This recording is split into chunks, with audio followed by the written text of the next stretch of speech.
You don't need a parliament vote to remove Article 370. It was, you see, when Britain left India, they said two things. One is that India will be a Hindu India. This is there in the parliament debate. Please go and see the parliament debate. And the other will be a Muslim Pakistan. So Ambedkar jumped on it and said, let's have population transfer. Let all the Muslims be sent to Pakistan, let all the Hindus come to India. But that time, we did not, particularly because of Jawaharlal Nehru, and the party went along with it, and perhaps because of Mahatma Gandhi too, we said, no, any Muslim who wants to stay in India can stay in India. Now, that was one aspect. The second aspect was that Britain created India and Pakistan, but they also created 600 new countries, which people don't realize. Most of our youngsters don't know this. 600 new countries, all the kings of India, they were declared as independent countries. And it's to the credit of Sardar Patel that he met all of them, all 600. Of them, 500 he convinced them to merge their country into India. Had he not done that, India would have been a pockmarked country. It would have been very difficult to go from North to South India without going through several countries. So that act he did, and he based it, Sardar Patel, being a very well-read man and a great lawyer, had read everything, so he found that in the British imposed Constitution of 1935, there was a principle, there was a clause which the British had put in for their benefit, which is that if any kingdom, the king signs an instrument of accession, then that the instrument of accession, then he can merge into what is called as British India. And in 1947 it became India or Pakistan. And that the merger will be final, it cannot be reopened. It will be final, unconditional. And it also said that the king does not have to ascertain the wishes of the people. It's all there. So these 500, roughly 500 countries were merged turn by turn. For some, Sardar Patel offered them a fat compensation. Some he offered them that will augment your harem or something like that. Or for some he threatened them. And in the over a period he managed to do it with a great achievement. And the builder of modern India should be Sardar Patel and nobody else. It's a tragedy.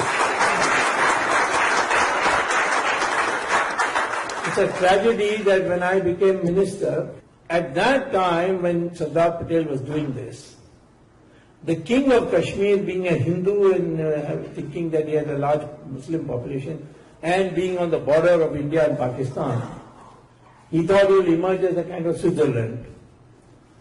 And in the beginning he said, no, I am not merging with either India or Pakistan.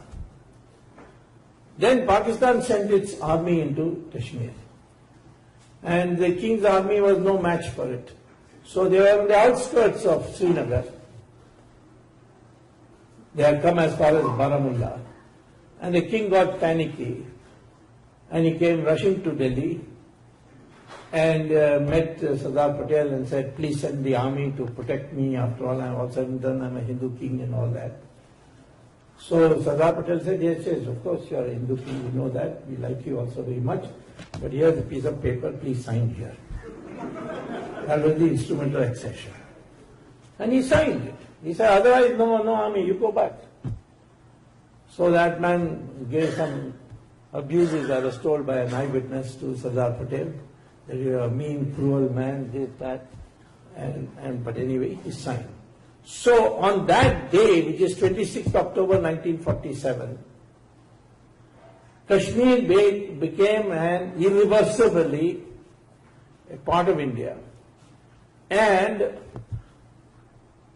he did not have to ascertain the opinion of any the people of Kashmir for doing that. So there is no dispute on Kashmir.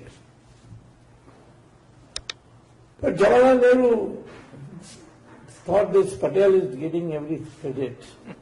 So he said, no, this is an international matter, because you see it's a border state, and there's Hindu and Muslim, other states are not quite like that, and therefore we will try to get Pakistan's army evicted by going to the UN.